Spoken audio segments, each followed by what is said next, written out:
okusinkana abakulira akakiiko k'ebyokulonda si kuba nti tubalinamu obwesige bungi obwesigwa naye ffe nga bulijjo bwe tukola enkola yaffe tuba twagala kubeera ku record tetwagala enkya bagambe nti bino ebizibu byatuukawo mwakolawo ki ffe tuba twagala bano abavunaanyizibwa ku nsonga bategeere obutali bumativu bwaffe era bituze twogerako twogedde ku nsonga y'ekiwamba abantu ekizeemu abawagizi baffe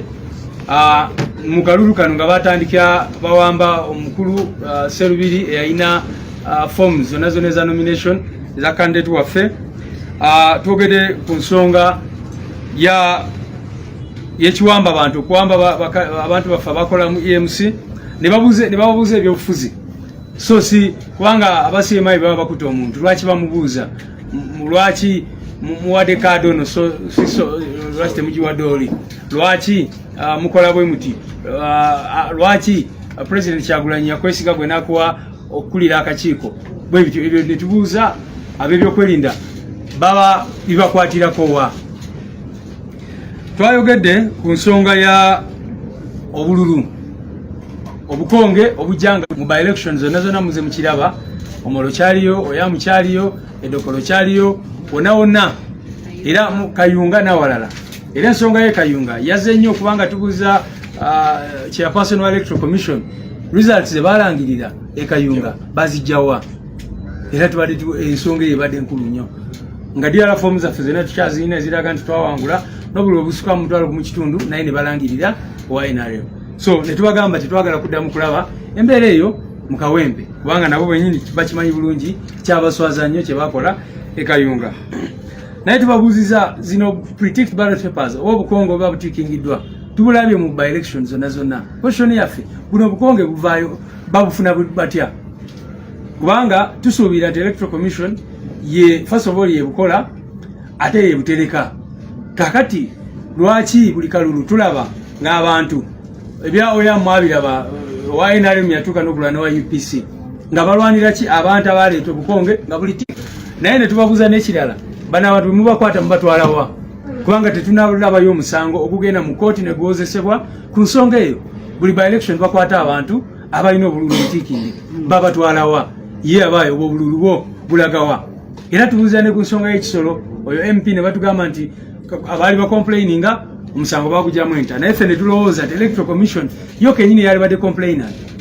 kubanga obululu bwe bajja ne babuwamba ku presiding officer ate nga returning officer yes presiding officer polling station ate yo presiding officer nga employee wa Electoral Commission lwaki oyo employee yenyini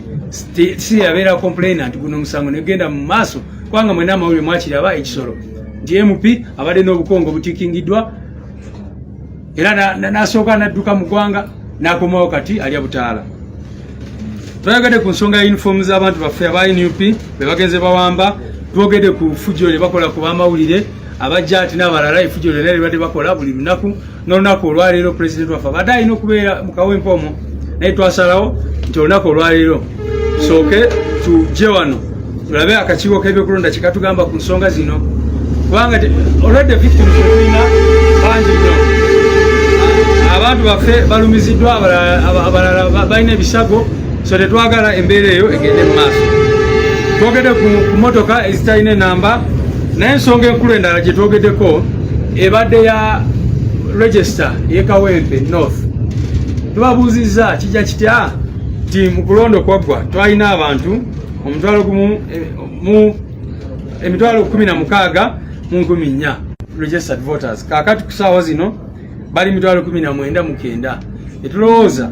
nti wandiba nga waliwo akazanyo ke bagezaako okuzanya ke twalaba ebusongola n'awalala bwe bagenda ne bakwata abawagizi ba NRM abantu baba mu structure zaabwe ne bateeka mu register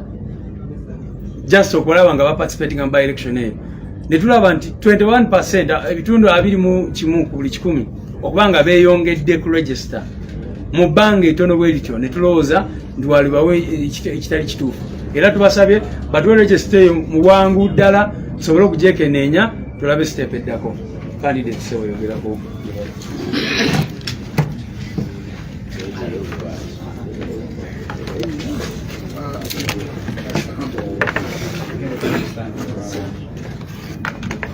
today have a specific question, because I don't intend to repeat what the Honorable Secretary General has already alluded to. I do associate myself with